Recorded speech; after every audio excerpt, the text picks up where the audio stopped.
Hello again, my dear students, and welcome to a third part with our analog filter and tuned amplifier lecture. In the previous part, we have considered this circuit, but with two different values of resistance, R1, resistance connecting to the input, and R2 as a feedback resistance.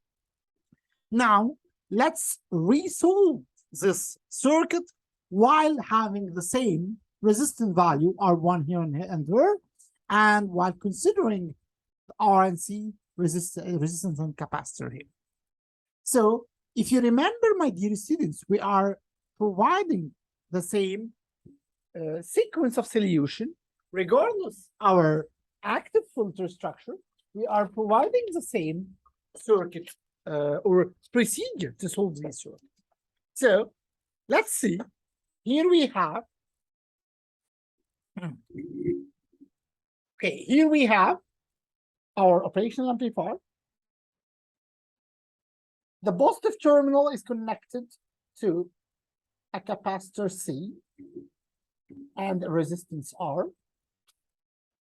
And here we have a common point toward the input.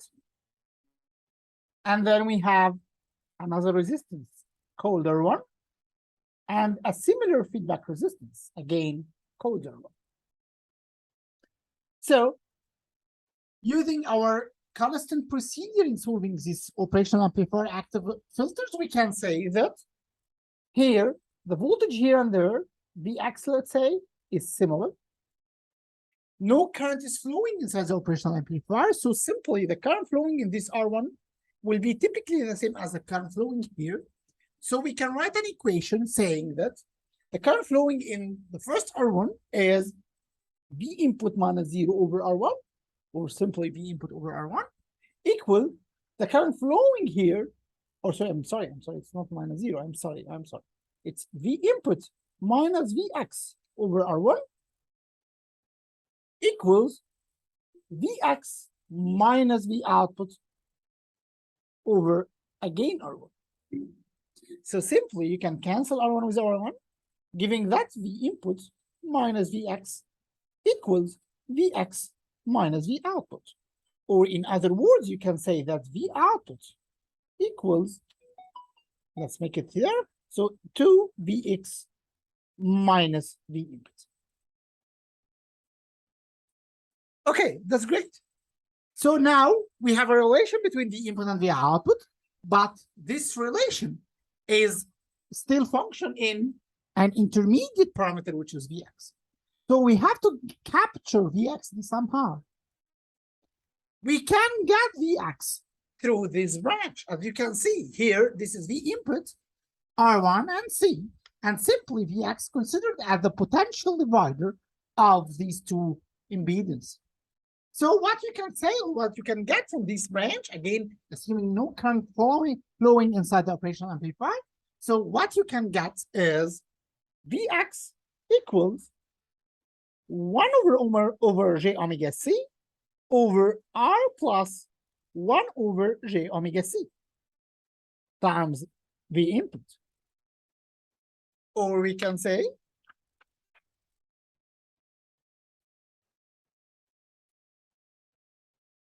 let's write again. So Vx equal 1 over J omega C over R plus 1 over J omega C times V input. Or we can write it in a simpler way, Vx equal 1 over 1 plus J omega RC times V input.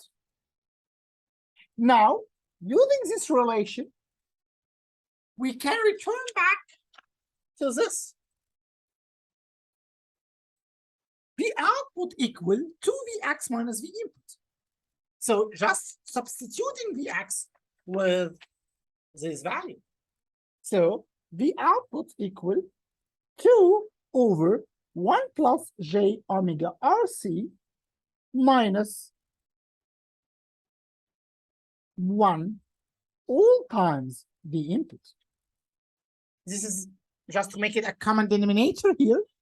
So it will output with V output equal 1 minus j omega RC over 1 plus j omega RC. Or in other words, V output over V input equals 1 minus j omega RC over 1 plus j omega RC. Now, let's try somehow to observe or analyze this relation. V output equal over V input equal 1 minus j omega RT over 1 plus j omega RC. So let's try to analyze it. V output over V input equals 1 minus j omega RC over 1 plus j omega RC. Okay, how this looks like. As you remember, my dear student, we already have considered that the transfer function of a filter is generally a complex function due to the existence of a capacitor, of course. So, in order to realize this function, if you remember, maybe in the previous part, we have mentioned that in order to realize this, we have to consider the magnitude and the phase. So let's consider the magnitude here. So the magnitude of V output over V input equals here the magnitude of the denominator, which is 1 plus j omega RC all squared, and the magnitude of the numerator or denominator is 1 plus j omega RC all squared. As you can see, the magnitude is equals to 1. The magnitude actually is a flat band frequency independent, or what we call all pass filter. But now the question is, why should we implement an all pass filter? From the first perspective, it seems that it's no effect filter, no filter. There is nothing filtered here. But with considering some deep analysis with that, you have to remember that this transfer function is not only a magnitude. As I just mentioned, it's a complex function with both a magnitude and a phase. So the magnitude is 1, but the phase is not equal to 0. As you know, when you have a complex function, a plus j beta, for example, the phase here is 10 minus 1 b over a, or 10 minus 1, the imaginary part over the real part. So if you remember from your mathematics classes, whenever you have a fraction like that, and you need to make the complex, you need to make to determine the phase of this fraction. First, you can multiply by complex conjugate of the denominator, so that you can convert this denominator to be purely real. So what you are going to do is something like that: 1 minus j omega RC over 1 plus j omega RC. And now you should multiply by a complex conjugate, which is 1 minus j omega RC and 1 minus j omega RC. So now a complex conjugate will end up with a pure real denominator, and then you can distinguish the real part and the imaginary part and calculate the phase. You can do this maybe step by step by your hand.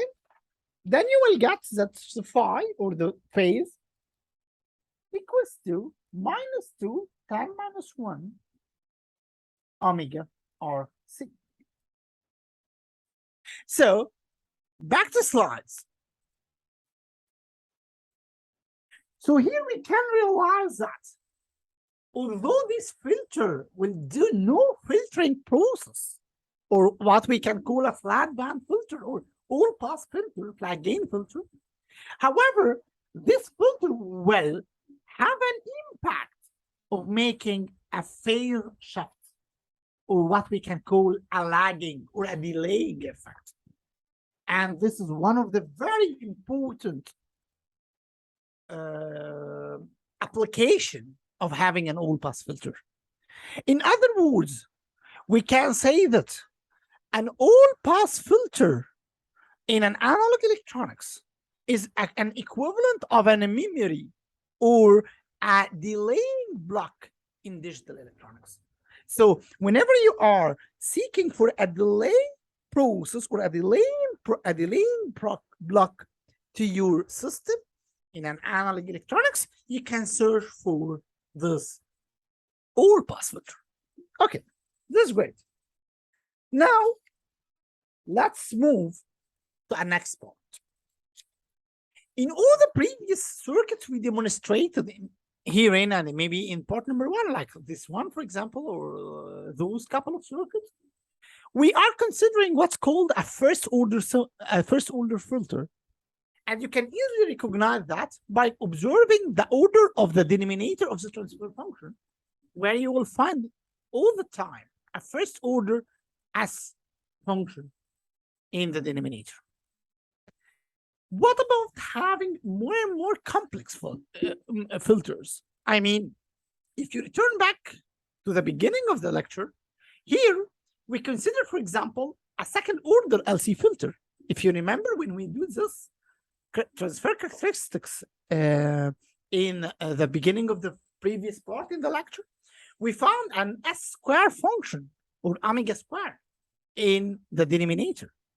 So how we can realize this in a CMOS technology without the need of a coil? So there is actually more than one technique that can be used to make such a second order filter. But let's say that the simplest technique ever is what we can call a cascading process. So if you consider that each of these steps or each of these circuits itself is considered as a single order filter, cascading these stages will result with an N order filter. So as you can see, this is an example of a filter.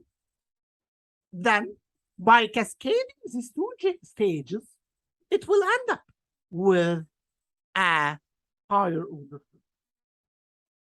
As I mentioned in the end of part number 1, that usually these circuits are relatively challenging in terms of analysis. We will see this together now. However, they can give you the impact of an N order. For example, here we are considering a second order filter with these two operational amplifiers, with these two filters and this first buffering stage here, as you can see. So first, let's try considering this circuit as an second order filter. So let's try together to write some sort of equations to link or to write an equations here to demonstrate the effect of these filters. So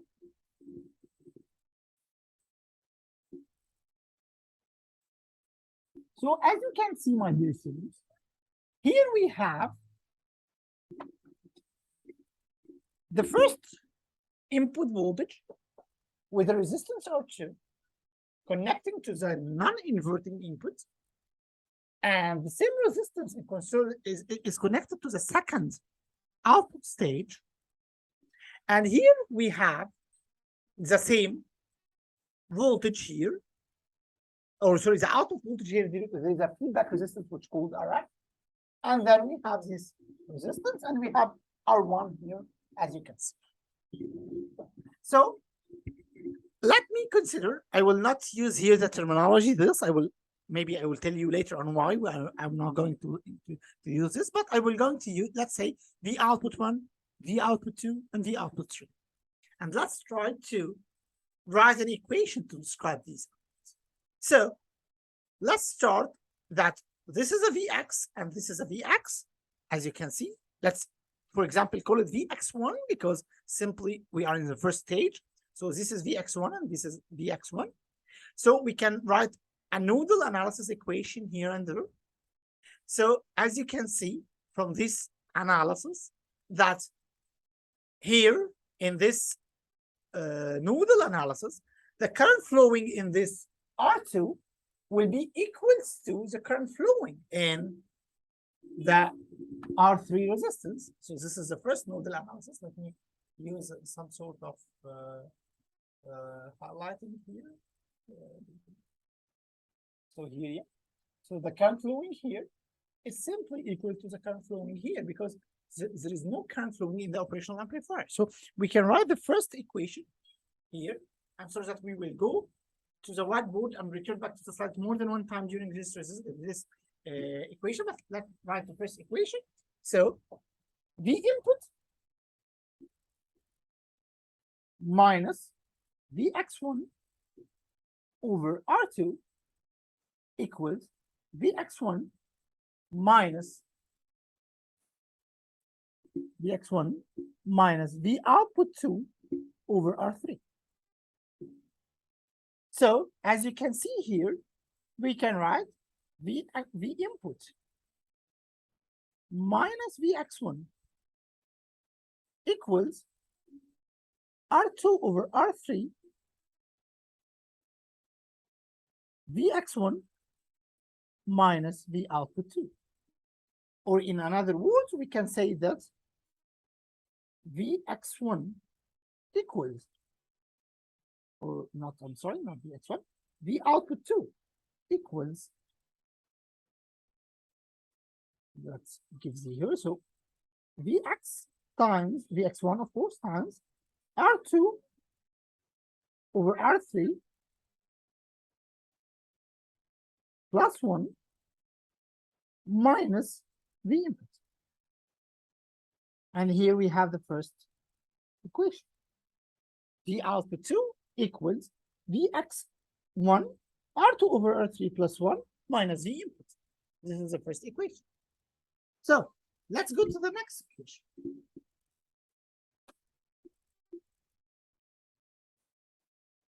Okay. So as you can see here, my dear students, we have the second point, which is still Vx1, having a current or having a current flowing from this point to this point, and then from this point to this point. Again, there's no current here. So the current flowing in R1 equals to the current flowing in RF. The current flowing in R1 is V output 3. Let's assume in this direction. So it's V output 3 minus Vx1 over R1 equals to Vx1 minus V output 1 over RF. Let's write the equation. So as you can see, V output 3 minus V output 3 minus Vx1 over R3 equals Vx1 minus V output 1 over Rf. Again, you can have an equation here for V output 3 minus Vx1 equals R3 over Rf times Vx1 minus R3 over Rf times V output 1. I think I did a mistake here, that this V output 2 is multiplied by R2 over R. That's right.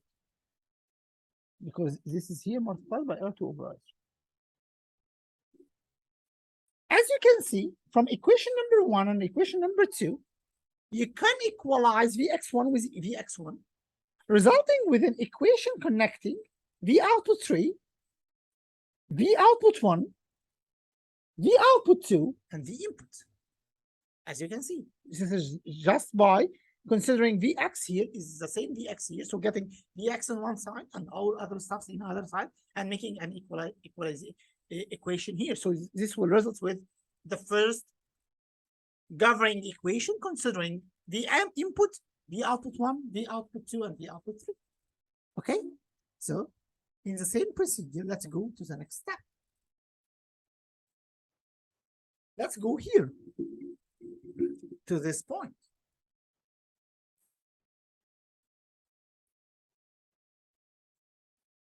Okay, let's go to this point. So as you can see here, this is a relatively easy point because this is a virtual ground. So you can simply say that the current flowing here equal to the current flowing here. So you can make a direct relation between these 2 points. This is, remember, this is V output 1, and this is V output 2. So this direct relation between V output 1 and V output 2 will be like that, as you can see. So V output 1 over R equals to minus V output 2 over 1 over J omega C. Or in other words, we can say that V output 1 equal minus J omega RC times V output 2. As you can see from this equation. So this is a linking between the output 1 and the output 2. Again, doing the same procedure here. Let's do it one more. So going here, again, this is a virtual ground due to this. So the current flowing here will be equal to the current flowing here. So we can write a similar equation between the current flowing here and the current flowing there, linking V output 2 and V output 3. A very simple equation as well.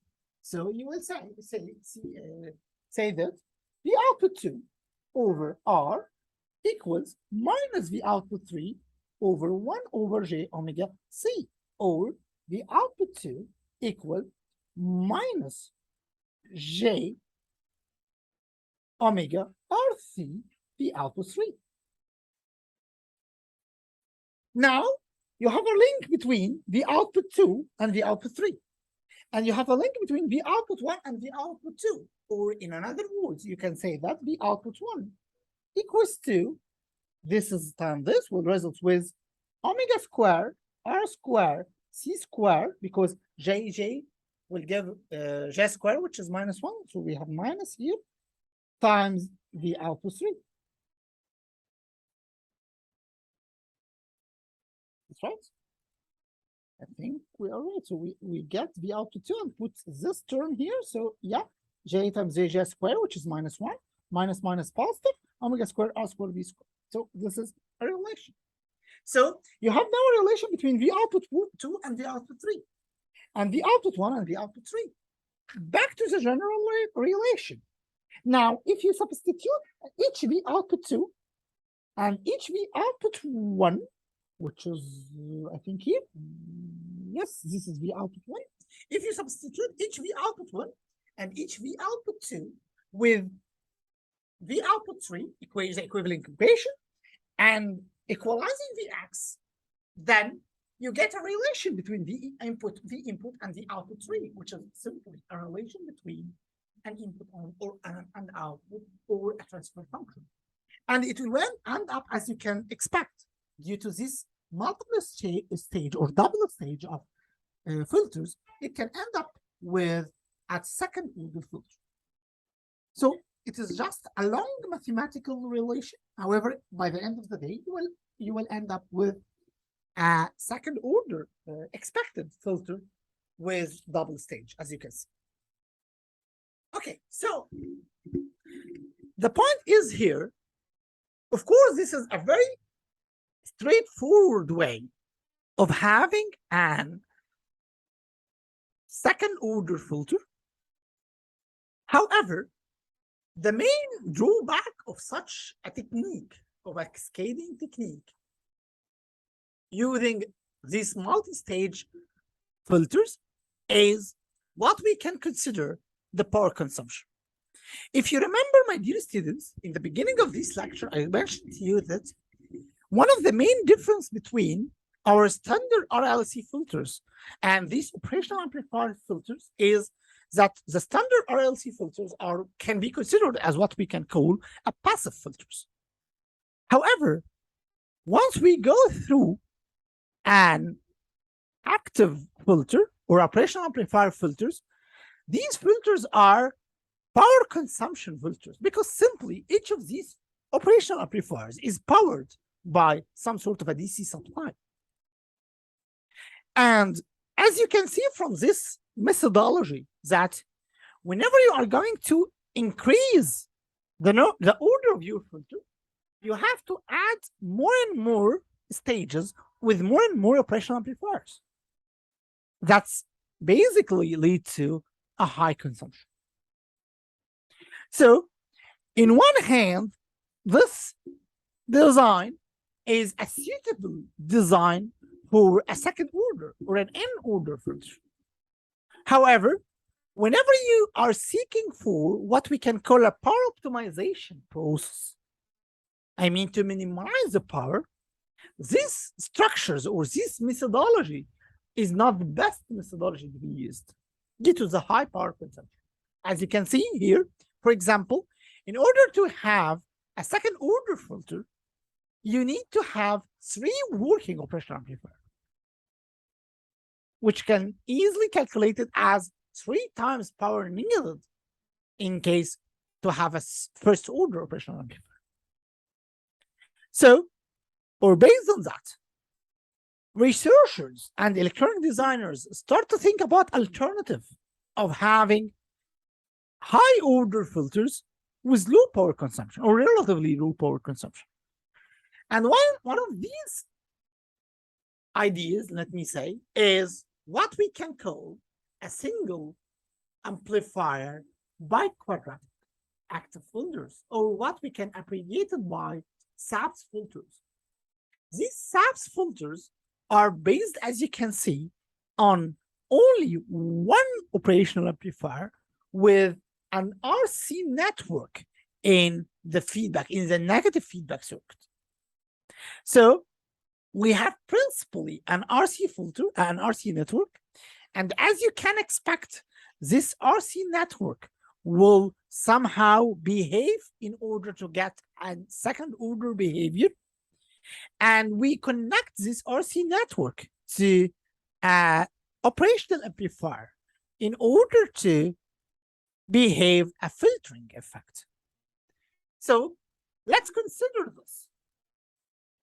Of course, whenever you are considering this, you know that the filtering effect usually is associated with the RC network, not the operational amplifier. So as far as we are considering a second order filter, that's basically mean that your RC circuit itself should be a second order circuit. So for example, here we are going to have one of these circuits, for example. And as you can expect, we have two capacitors here, C1 and C2, in order to have this second order effect.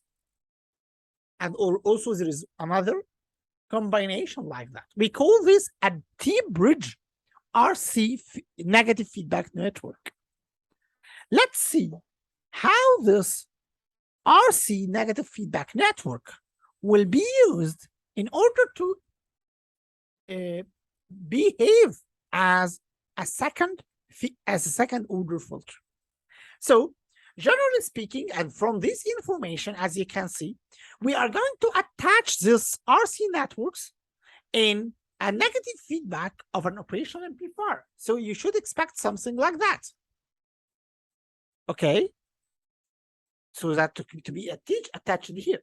However, in this format, we still don't have an input. We need to have an input. So we have to inject the input somewhere in the circuit. Of course, we cannot inject the input here directly. So we are going to inject the input in this point. So we are splitting now this R4 resistance, or instead of having R4 here, we are going to split this R4 into 2 parallel resistance. The first is R4 over 1 minus alpha, which will be directly to the ground. And the second will be R4 over alpha, which will be injected, which be the point to be injected to the input.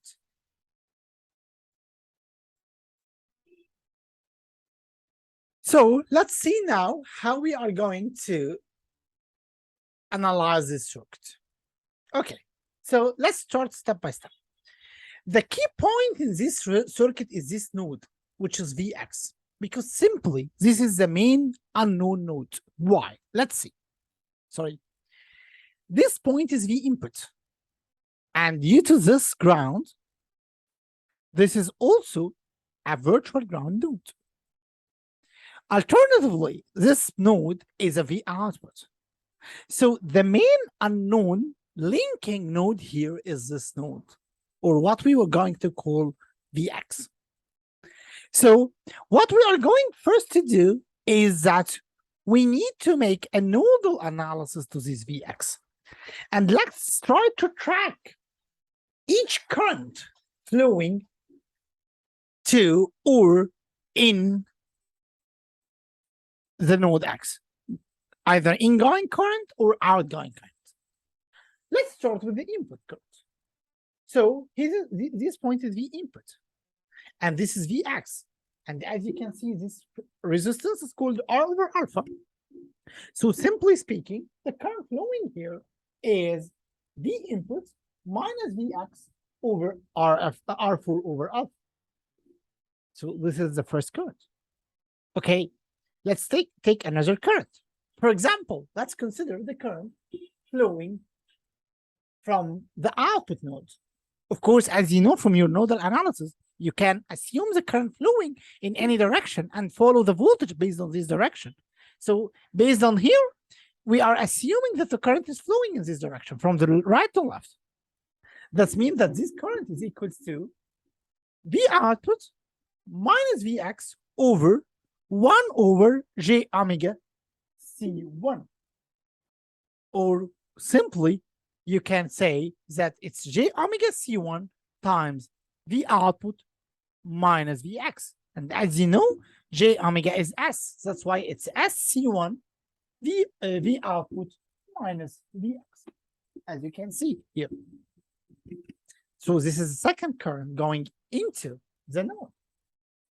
A third current going into the node is this current coming from C2.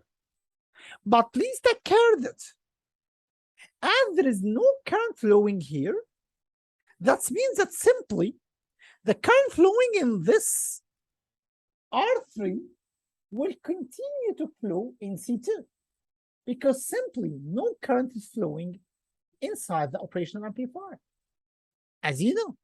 So you can easily determine the current flowing in C2 by saying that it's similarly the current flowing in R3, which is simply this point, V output, minus this point, V output, minus this point, which is a 0 virtual ground, over R3, or simply V output over R3. So the current flowing here, the current flowing in capacitor C2 here is simply V output over R3. So we have one current coming from here, which is V input minus V output over V input, sorry, minus Vx over R4 over alpha. And we have current coming from here, which is SC2 or SC1, sorry, V output minus Vx. And we have current coming from here, which is V output over R3. A final current is coming from or is moving downward, which is a very simple current. This is Vx, and this is R4 over 1 minus alpha. So it's simply Vx over R4 over 1 minus alpha. So you can write a nodal analysis here for this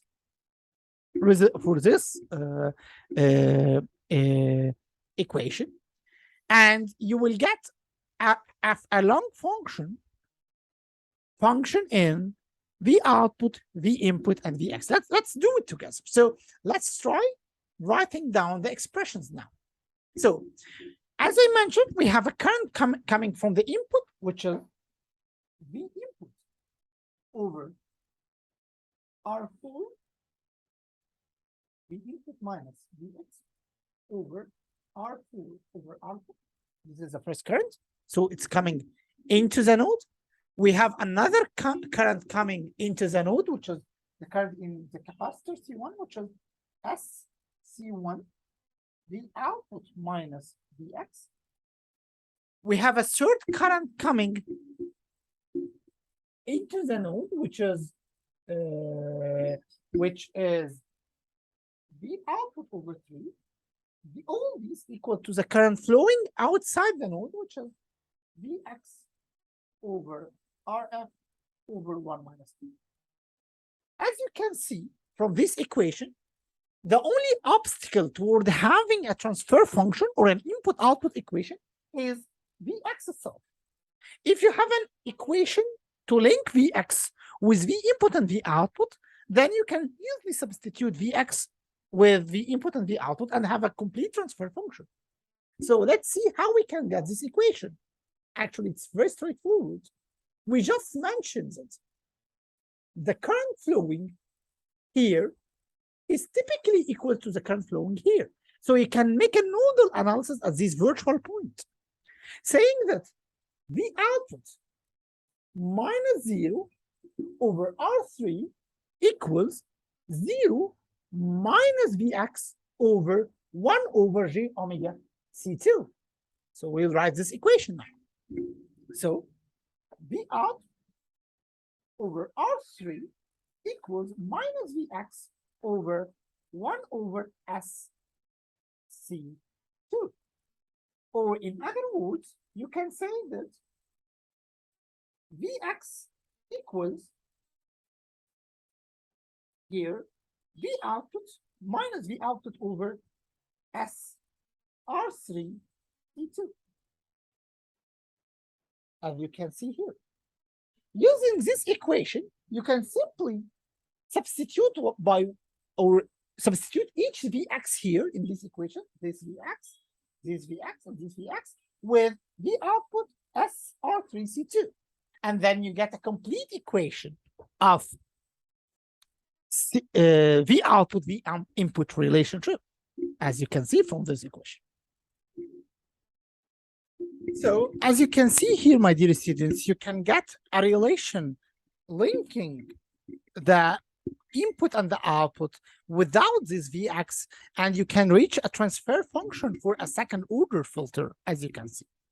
So this is another implementation or another method, as I mentioned, it's called a single amplifier biquadratic active filters or SAB filters. As you can see here, my dear students, that you add an advantage by using this technology, and the advantage is simply using less number of operational amplifiers. As you can see, we have implemented a second order filter with using only one operational amplifier instead of 3 operational amplifiers in the basic cascaded structure. However, on the other hand, as you can see also, now the tolerance of your components, your resistance and your capacitors play a very critical role in the design of your operation of your filter. So this can run a trade-off in terms of precising or accuracy of the filter with respect to the power consumption. Here you have a lower power consumption, but maybe a lower precise accuracy as well, due to the impact of the tolerance of your component to the filter design. And this again, one of the alternatives toward low power active filters. Let's now turn to a third. Let's now turn to a third alternative toward having active inductorless filters. And this is actually one of the most famous technologies in the CMOS nowadays, or what's called the switching capacitors. Switching capacitors are one of the most basic booming technologies in the CMOS industry. The main concept actually of the switching capacitors is replacing resistance with a capacitor and 2 switches. I believe that most of you already know that one of the main application of a transistor, mainly MOSFETs here, is to act as a switch. As you can see here, whenever you have a MOSFET with a gate terminal connected to a clock, once this gate receives a high, that basically means that your transistor is turned on or in the saturation mode, or in other words, the drain and source are now connected. While once this gate reaches a low signal, that's reflect basically on the transistor making it off, which disconnects the source and drain. So now this is basically one of the basic filters, or in other words, we can call it an integrator, if you remember from your electronic process. But returning back to this schematic, you see that we use here this integrator simply as a stage in a second order filter. So basically, this stage is considered as a filtering stage with an RC effect. So considering this circuit, or considering this integrator, what we do now is we replace this R resistor with a capacitor called C1 and two switches. Phi 1 and Phi 2 represents the clock reaching to the first switch and the second switch. And what we are going to do is simply, we are going to have a non-overlapping clock over Phi 1 and Phi 2. So now, once Phi 1 have a high signal, Phi 2 will be low, and when Phi 1 is a low signal, Phi 2 will be high. Simply, when Phi 1 is high and Phi 2 is low, what simply happens is you disconnect this Phi 2, so simply now capacitor C1 is no longer attached to the operational amplifier. While this is a short circuit, you are currently connecting. So the circuit will look like that. This signal is, or this circuit is totally disconnected, and your capacitor is charging directly from the input source. Alternatively, when V1 is off, or when Phi 1 is off and Phi 2 is on, so you are now detaching the source, and your capacitor will start to be connected to the circuit. Basically speaking, as you know, in this phase, in the first half of the clock, your capacitor is going to be charged using this circuit. So you can simply say that in this case, your charge will be equals to C times V, where C, you know, Q equals C times V. So Q is a charge equals to C1 times V, which is V input. So this is the first equation we can write here. Let me write it here. So we can say here Q equals C1 times V input. Now, once the second phase of the clock occurs, what will happen simply is this capacitor will going to be connected to this point. And please don't forget that. Please remember, please don't forget that. This is a virtual ground. So a high voltage point will be connected to ground, which mainly force the capacitor to discharge operating the circuit from a high voltage to a low voltage discharging process. So how this will be considered as a resistance, or how this equivalent will be considered as a resistance effect. Let's see. So, simply speaking, all of us know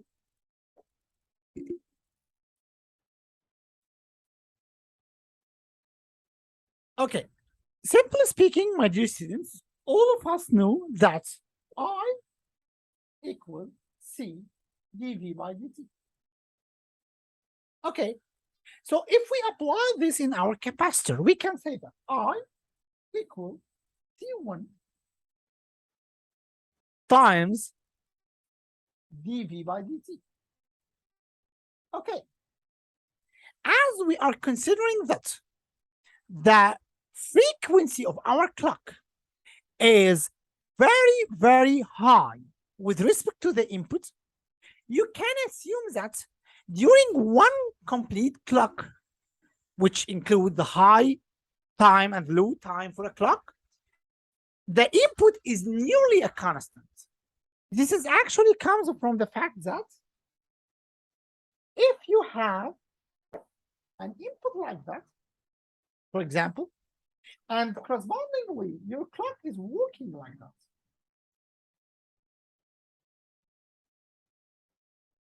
during each small interval of the clock, the variation in the input is nearly neglected.